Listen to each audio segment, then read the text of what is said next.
You're sitting on their couch.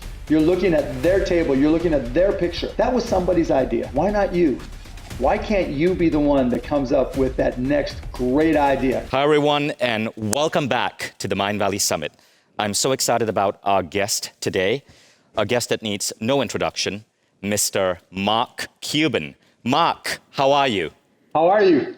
I'm doing good, Mark, and I'm so really excited to have you here. Now, Mark, most people who are watching today, there are 15,000 people watching live on Zoom. First, where in the world are you right now? I'm in Dallas, Texas. Nice to hear that. And like I said, you're a man who needs no introduction, but there is a story I want to share about you because I think it illustrates something about you that many people may not know. And it's how we basically got you to participate in this summit. So it turned out, and I'm going to tell the story, it turned out that there is a woman who works here for Mindvalley. Her name is Jeanette. Jeanette used to live in Texas, and she happened to be a member of the same gym that Mark was in way back in 2006. So Jeanette was in the gym working out, and she would see Mark, and she said, Mark was always the friendliest guy. He would go and he would greet everyone. He was super open and would smile with everyone. And this was at the point where Mark had sold a company for over $5 billion to Yahoo. He was one of the richest, most successful men in America, yet he was this regular guy at the gym. So one day, Jeanette was working out, and I can't remember the exact protocol she was doing, but Mark came up to teach her how to work out properly. She said they spent 10 minutes, and that was it. And 16 years later, somehow she had Mark's email. When the summit was happening, she decided, a shot in the dark, she'll just message Mark and say, hey, this is Jeanette. We met in the gym in Texas in 2006. You were super gracious and you helped me out with my workout technique. And I have this summit I'm helping produce. Would you speak? And Mark said yes. And I cannot think of a greater thing about you, Mark, in terms of how down to earth you are, how kind you are, and how much you give. So really a great pleasure to have you here. Please give a big round of applause to Mark. Mark, what is before we begin, we have a special gift for you, but first I want to ask you an opening question. What are you most excited about in the world today?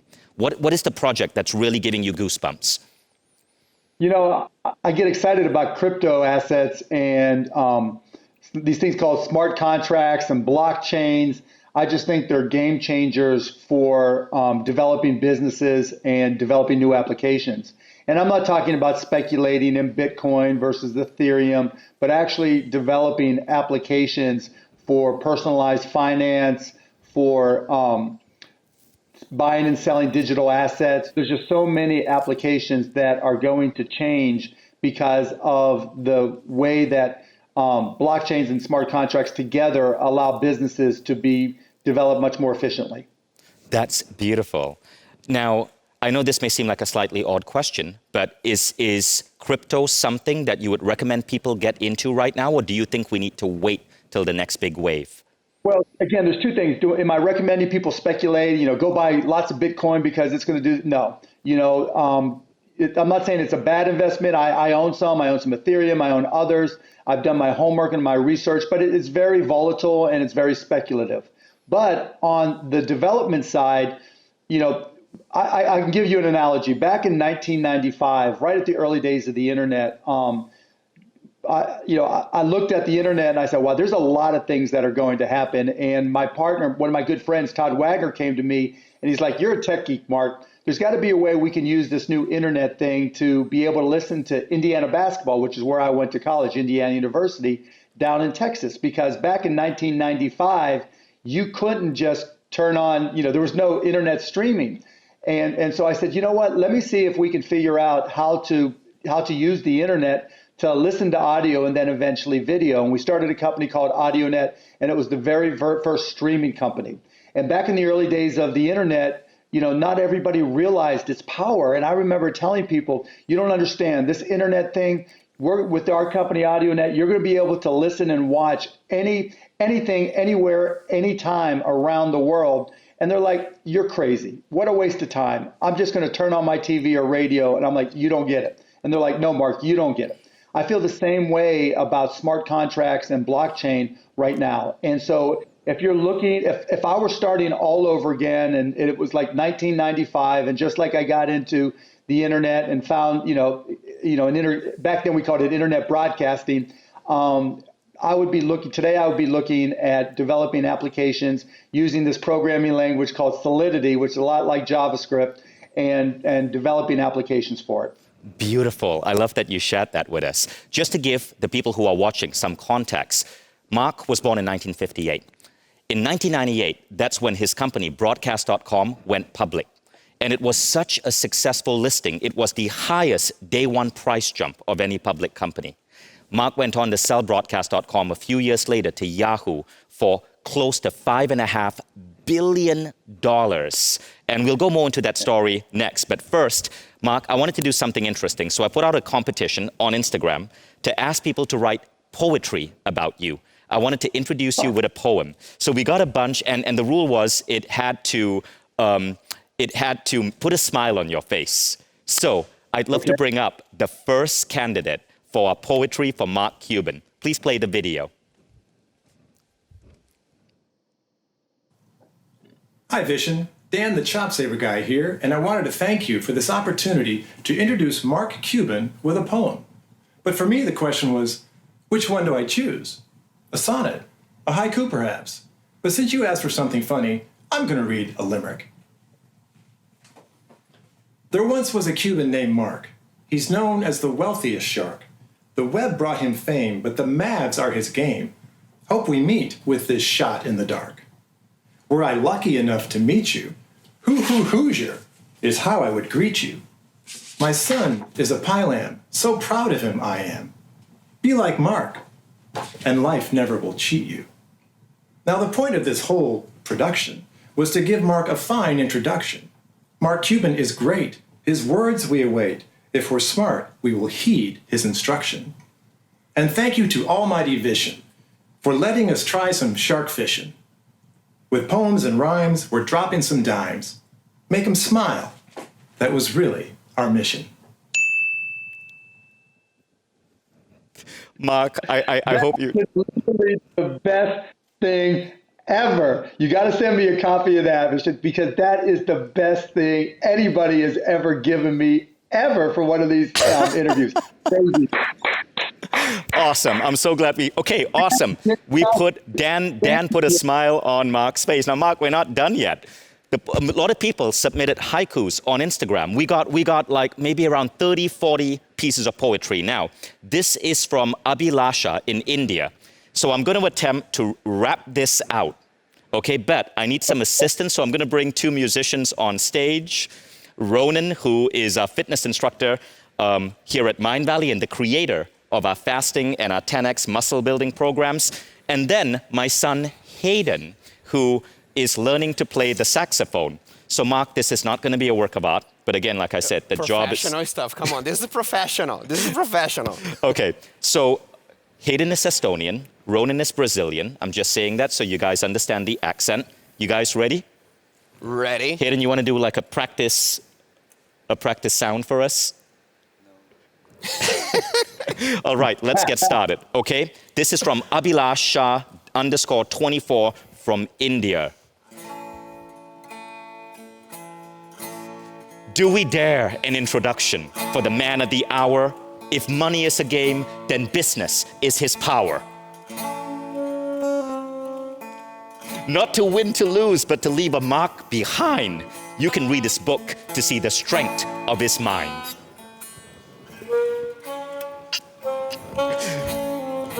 Conviction on his face and vision in his sight. Even with all that, he's mushy on inside. He's a family man with 2 daughters and a son. He loves his wife, and he probably calls her hun. He's the one you are waiting for. It's none other than Mark Cuban. Okay, it's the saxophone that made it. I got to just say, the saxophone was everything. Okay, Mark, you're going to choose. You're going to choose the best, and the winner's actually getting an iPad, okay? So now we come to the next one, and this is from Atama27 on Instagram. ATAMAR 27. You can follow her on Instagram. Okay? You guys ready? Ready? All right, let's do this. It's time to introduce a man that won't lose. Mark is his name, and he's always on the game. He's not the Facebook guy, but Cuban internet story is not a lie. Starting with micro solutions, ended by buying a jet without a confusion. And when broadcasting came along, he never doubled to sing his song, I'm the luckiest man in the world, becoming a passionate owner at the basketball. Married and happy with 3 children, he was waiting for the Mavericks thriving. Winning the NBA's 2011 championship, completed his dream like a kingship. But don't forget about shark teeth. You know, never know where he's gonna be.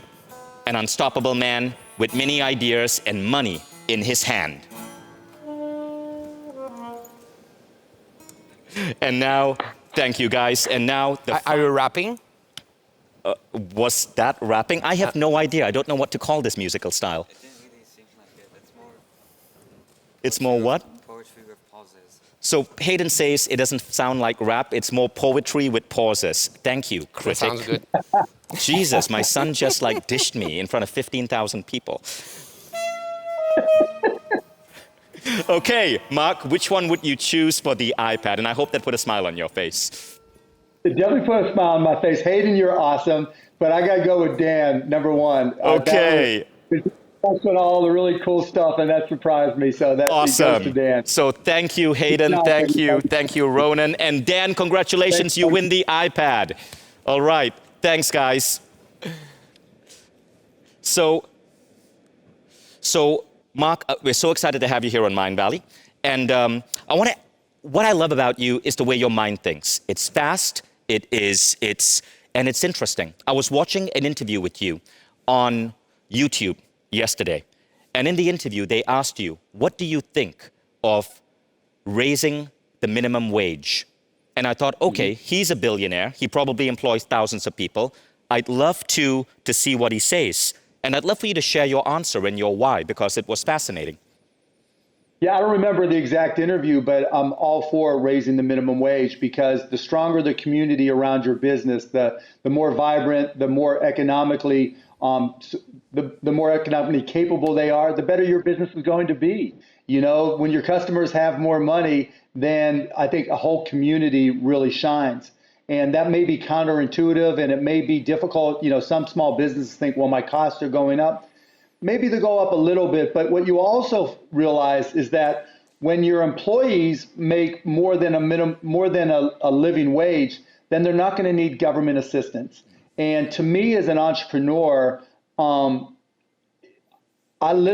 idea of one of my employees needing government assistance really makes me upset. And so I've gone through my businesses that I operate and made sure everybody made at least $15 an hour. And that was several years ago. And I strongly encourage all entrepreneurs to do the same. And also, I'll add that, you know, for entrepreneurs, people who run their own companies, I've always given stock to all my employees, because if you want income inequality to be reduced, people who are just making, you know, $15 an hour and trying to live their lives, if they don't have any appreciable assets, it's really hard to improve your financial position. You know, you need to have assets, whatever they may be, stock in a private company, anything that can grow in value. And so, one, paying someone $15 an hour, I think, is the minimum wage. 2, you should always try to share stock with your employees. 3, it's great for your community because, you know, the more vibrant the community, the better businesses can do. And 4, I mean, do you really want to, you know, can you really take pride in your own business if the employees that you have, the people that do the work for you, don't have enough financial wherewithal to avoid government assistance? And to me, I mean, no entrepreneur should say yes to that. So that's a great question. I love that, Mark. Thank you so much for answering it that way. I think so many of us wonder, well, how would a billionaire see this? So let's come on to the next question.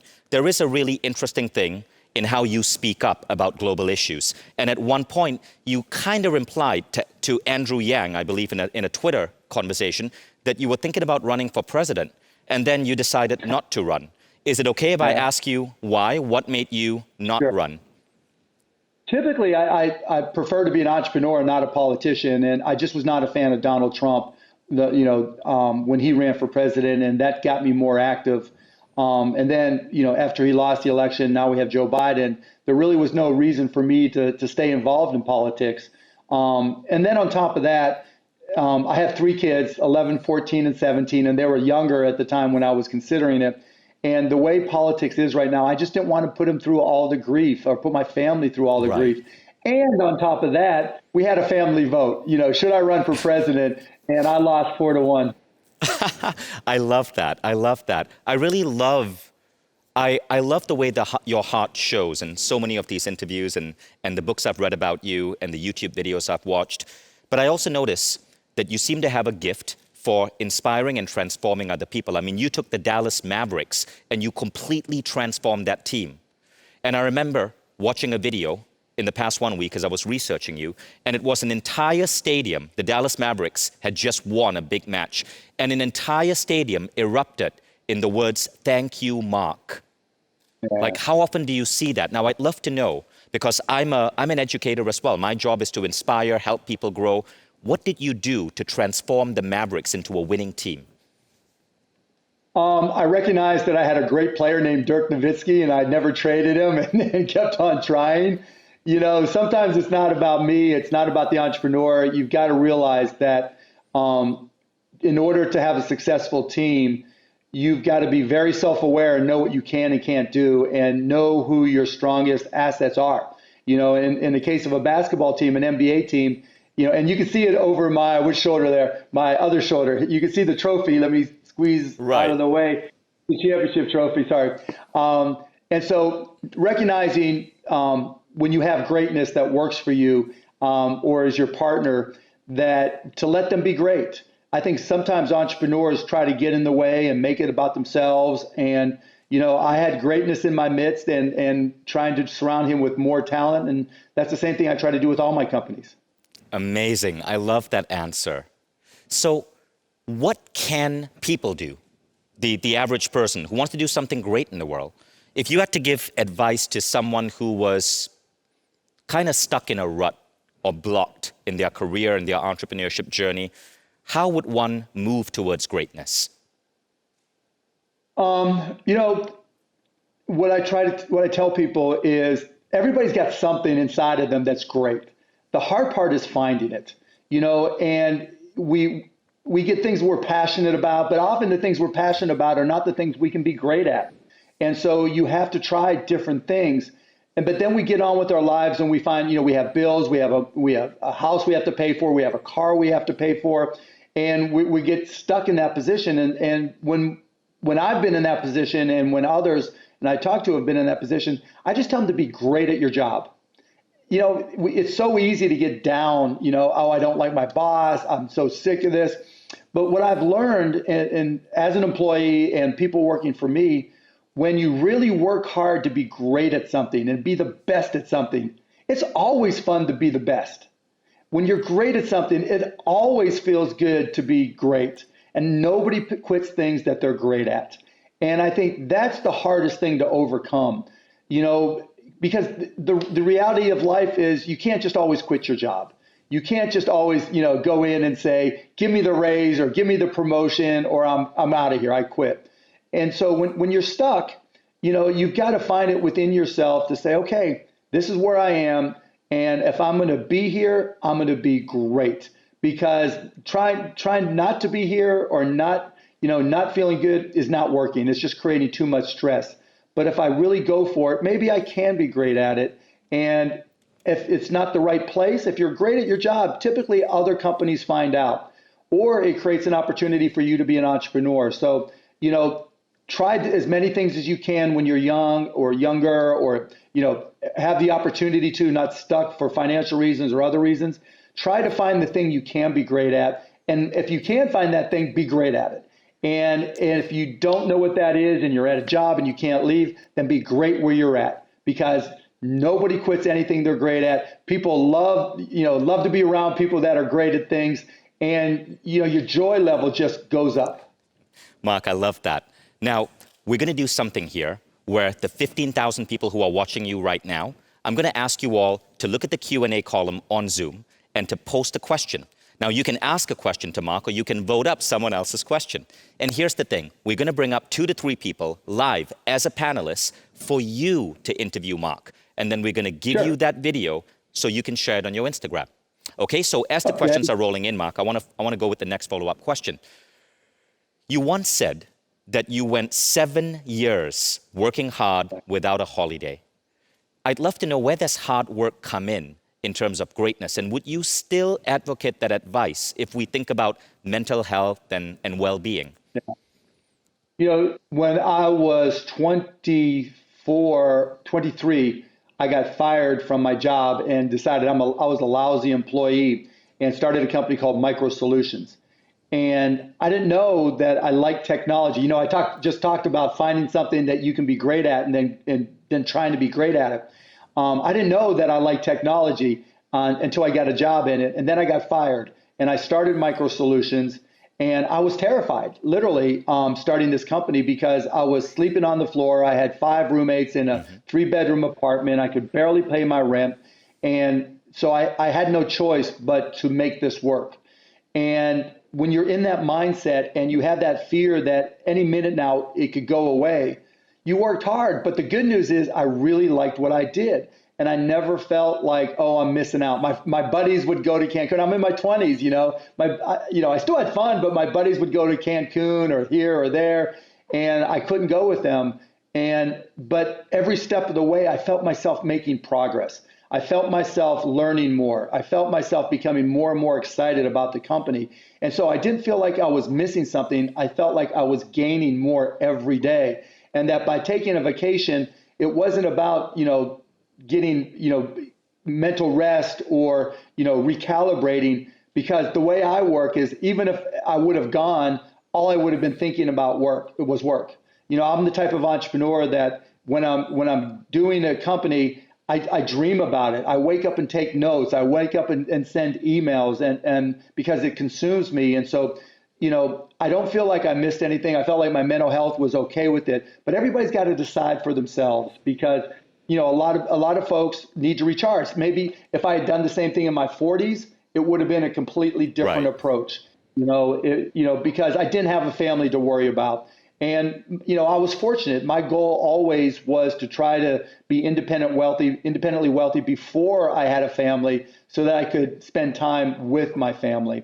And I gave up some things along the way, but I think it worked out okay. That's beautiful. Because I remember seeing you in an interview and somebody asked you, how do you spend your day? And I loved your answer. You said, I'm a billionaire. I spend my day, any damn way I want. Love that. So I want to ask you this question on the theme of mental health, okay? So you said this in one of your interviews: in order to stay focused and make the most of his talents, sorry, this wasn't an article about you, he zeroes in on the urgent. Mark said, with my investments, I want the bad news first by email, and if it's bad, I'll jump on that. He says, for the good, well, that's what I expect. That's why I invest in you. I don't spend time on the good news because there's nothing to fix. Okay, so if you are spending time on the bad news, how do you keep your happiness levels, your mental well-being soaring, because you have all of this bad news and urgency coming to you? How do you stay balanced? Because when you procrastinate on those things, the stagnating issues don't go away, right? There's 2 types of stress: the stress of fixing something, or the stress of knowing that you have to fix something and it's just looming there and you haven't gotten to it yet. The looming stress is far, far, far worse than the stress of getting through things, because that's what I do. I've tried to be good at business, and sometimes I am good at business. And so I feel confident that I can fix the problems, but if I don't get through them and there's just looming and waiting there for me to do, and I'm procrastinating, then they build up, and that's even worse. And so getting it out of the way, and plus when you get it out of the way and you've done it quickly, it feels good. It feels really good to get it done. And so, that's always been my attitude towards it. That's good. It goes back to feeling good, right? So I want to ask you a question. I asked Elon Musk. I want to see how your answers compare.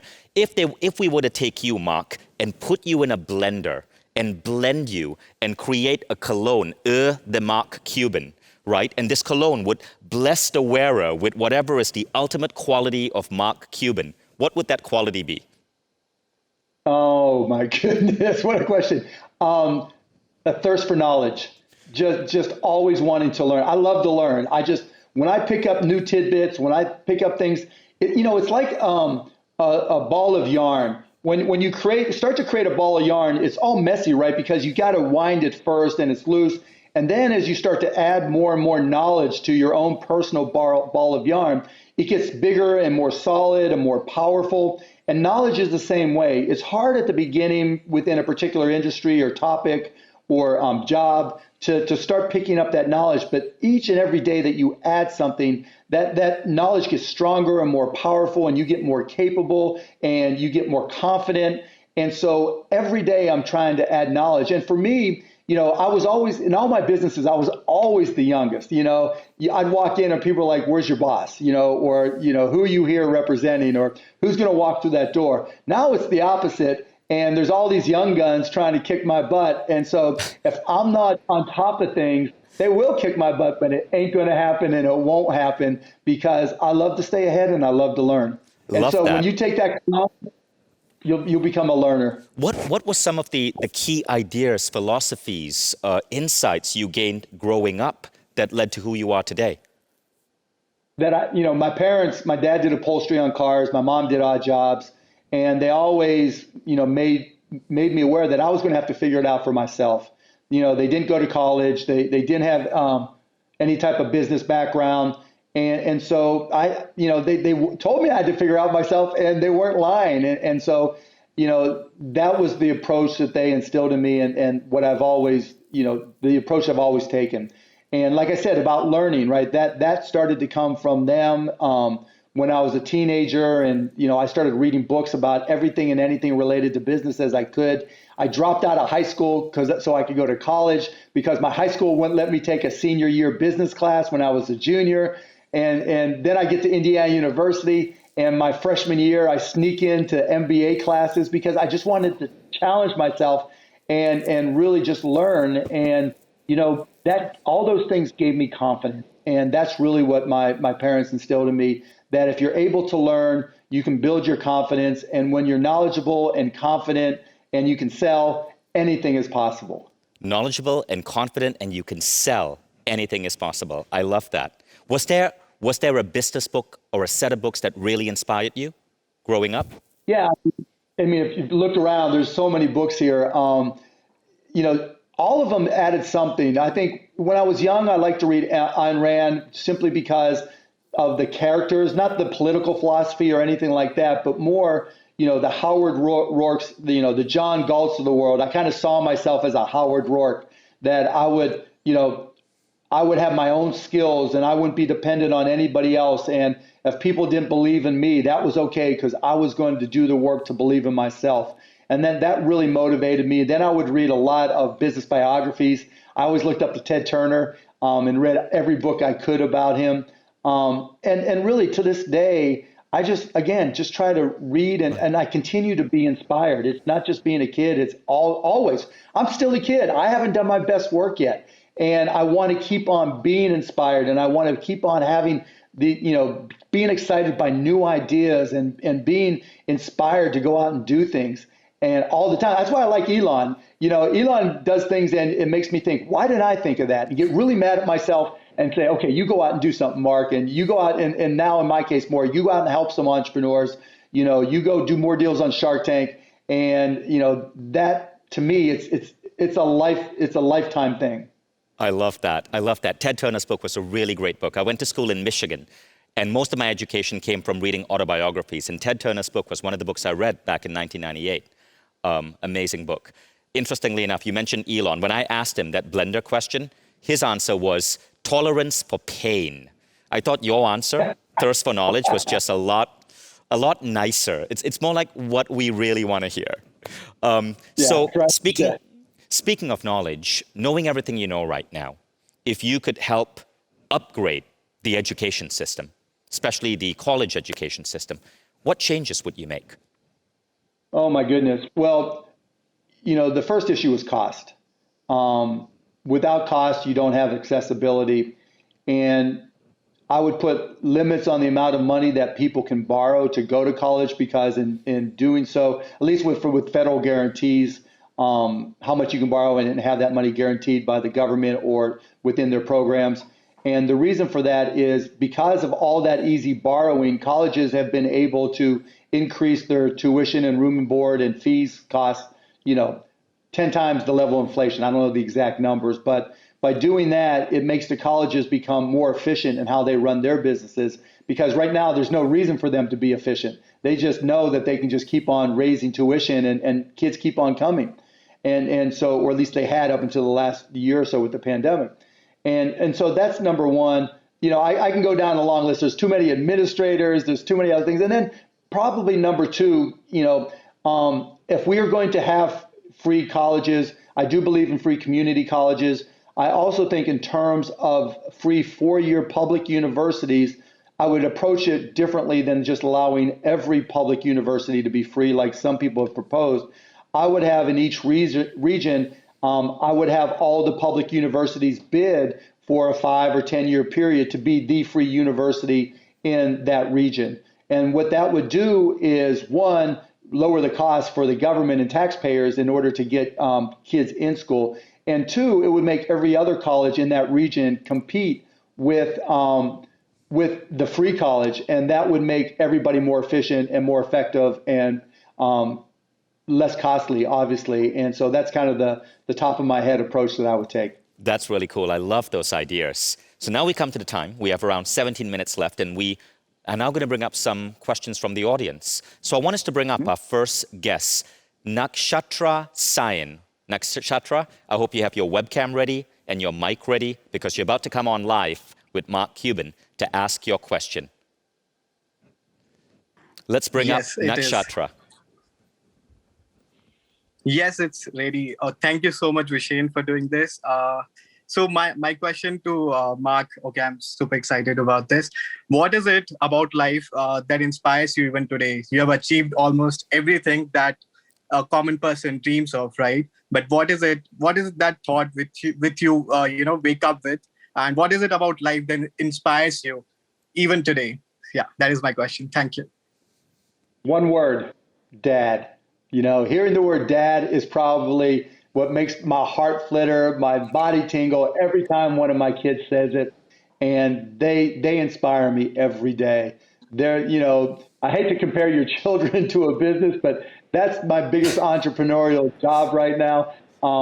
Raising them so that they can enjoy their lives and blaze their own path, and just because of all the things that I have or could ever accomplish, they're my greatest accomplishment, and I want them to have everything and more. Thank you. Thank you for that answer, Mike. Thank you so much, Vishen. And thank you, Nakshatra, for your question. We're now next going to go to Nicole Royas. Nicole, you can turn on your webcam and join us on screen.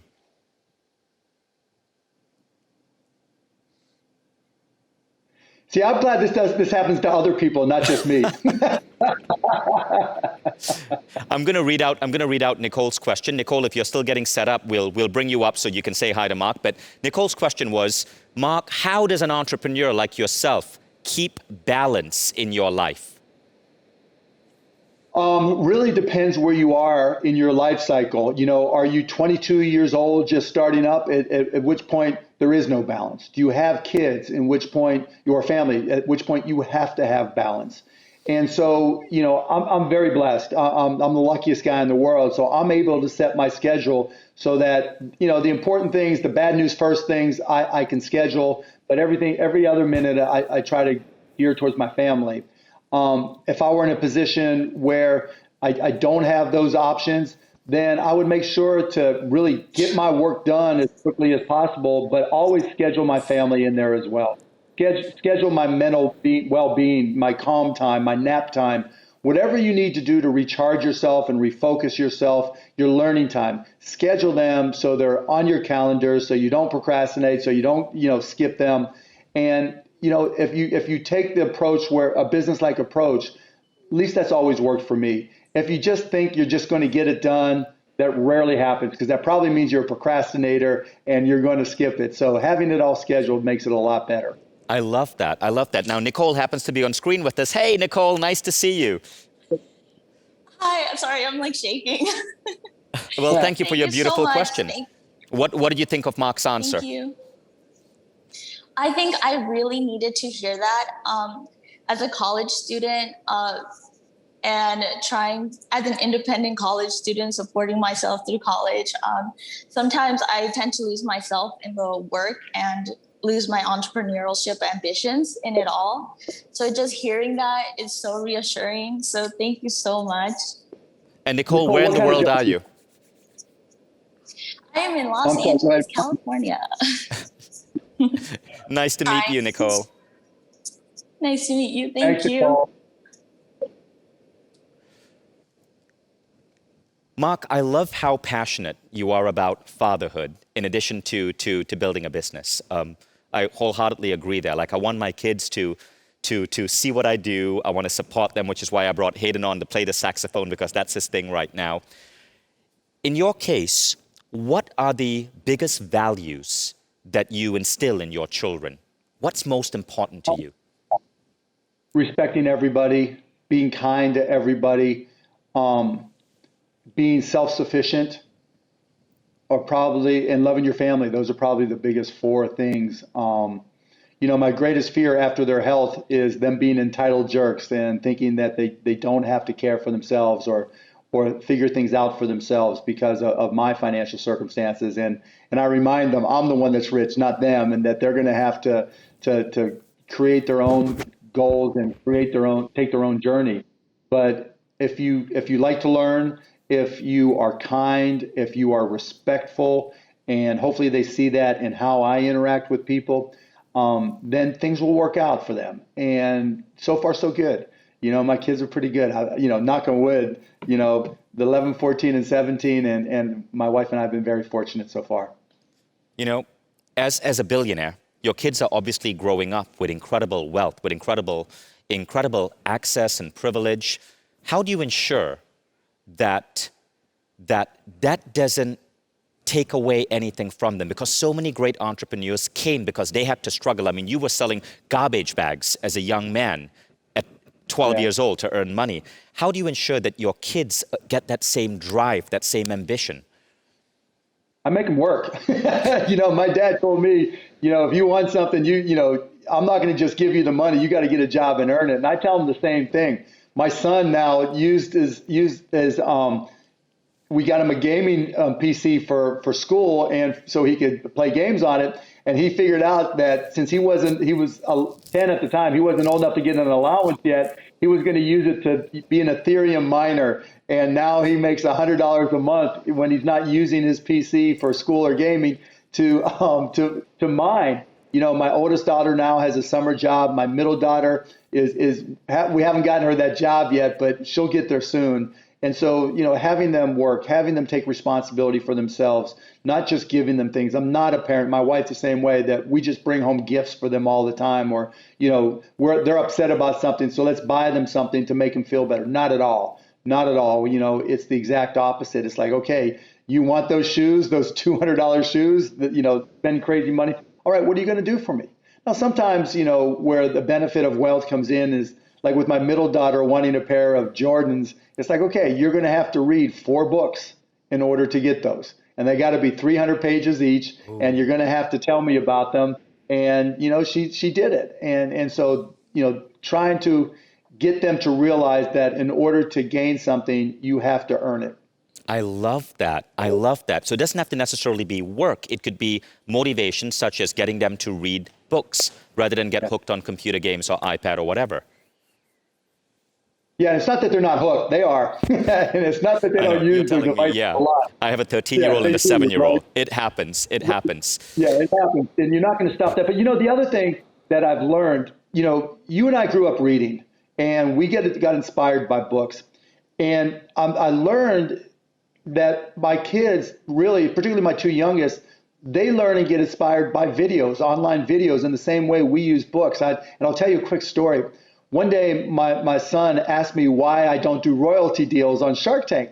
And he was 10 at the time. I'm like, royalty deals? Do you even know what a royalty is? He goes, yeah, that's when, there's a sale and you pay a percentage of the sale to somebody. I'm like, that's cool. And I'm like, I don't like to do them because it takes away gross margin dollars from the business.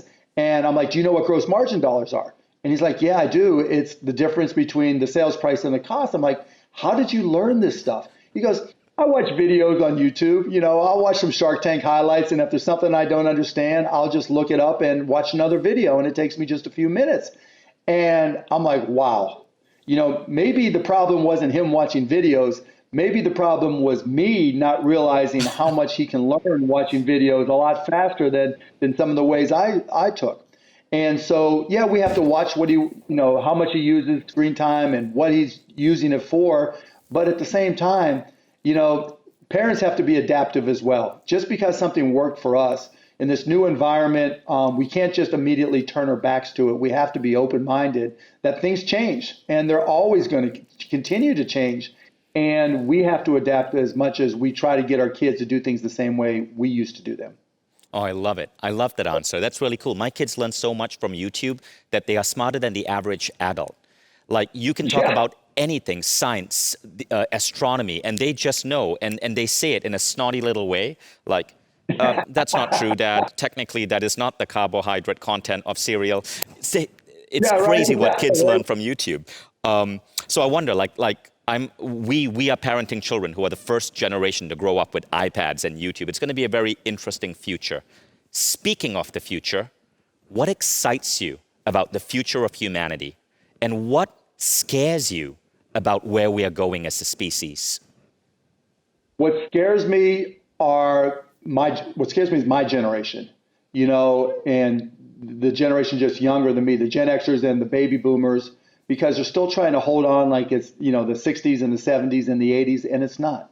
What excites me is Gen Z. I mean, my kids, your kids, they just have a completely different viewpoint. I see it in hiring. I see it with players on the Dallas Mavericks. They're much more entrepreneurial. They're much more connected. They're much kinder. They're much savvier. It's crazy. Just millennials versus, younger millennials and Gen Z versus older millennials, night and day. But the younger ones, just so different and so open-minded and so driven. Just that to me is exciting. It's eye-opening. They recognize the threat to our environment. They recognize, they look at things far more objectively, and they'll say, well, no, just because it's been done that way doesn't make it the right way to do things. That it's just so much savvier than older generations, and so I really truly believe that we're in really good hands going forward with your kids and my kids and their peers, and hopefully as they age, they'll knock some sense into their parents and grandparents. Absolutely. Yeah, it's beautiful how, as a species, we're getting wiser, we're getting more whole, we're getting more unified. Now, you see so many brilliant kids, entrepreneurs come and pitch to you at Shark Tank. You've heard so many ideas. You've invested in around 80 or so, rumor has it. But what are the qualities that you look for when an entrepreneur, I'm not talking about the idea, I'm talking about the entrepreneur. What are the qualities you look for in entrepreneurs you invest in? Great question. And really, it reflects all the things we've just talked about. Are you a learner? Are you agile? Can you sell? Are you kind? Do you care about people? Are you willing to enable your employees? Do you want your employees to succeed as badly as you want to succeed? Those are the skill sets that an entrepreneur needs. The old baby boomer, mindset of squeeze every nickel, take advantage of people, convert people, convince people. Selling is convincing as opposed to helping. Those days are gone, long gone. Now entrepreneurs come on, and not only do I look for these qualities, but I also look for a social concept. Who are you helping with your business? What are you making better? Because consumers today, particularly the younger consumers we've been talking about, It's not just brand, but it's what does that brand represent? Do they care about the environment? Do they care about their fellow man? Do they care about the world? Because nobody wants to be associated, particularly young people, want to be associated with a brand that doesn't represent their values. And so to be successful in a business today, you have to reflect the values of your customers. And, for better or worse, companies want to sell to younger consumers because they're still in the process of developing their buying habits and their brand allegiances. And so, companies tend to gear towards younger consumers, and I think that's the right thing to do, and that's what I look for in Shark Tank. I love that, Mark. In our final minute together, and firstly, thank you. This has been such an enlightening interview. And I love your radiant smile. I love the energy that you put forth. Final advice before we say goodbye to you for all 15,000 of us watching. Oh my goodness. Love your life. There's always something you can find. Always. One of the things that I try to do and do with my kids, if there's a blue sky and I'm outside, I just, you got to take a moment to look and appreciate just the beauty of our life around us. If you're trying to find motivation, what I tell my kids and entrepreneurs is if you look at everything around you that's not organic, not trees, not bushes, but everything else. Look at what's your table, your chair, your couch, everything. That was somebody's idea. One day it didn't exist. The next day someone had an idea, and then they turned it into a business, and now you're sitting on their couch. You're looking at their table. You're looking at their picture. Ask yourself, all these amazing adventures came from somewhere. Why not you? Why can't you be the one that comes up with that next great idea? It doesn't have to be earth-shattering. It just has to be something that you love, you're proud of, and you can show to the world. Why not you?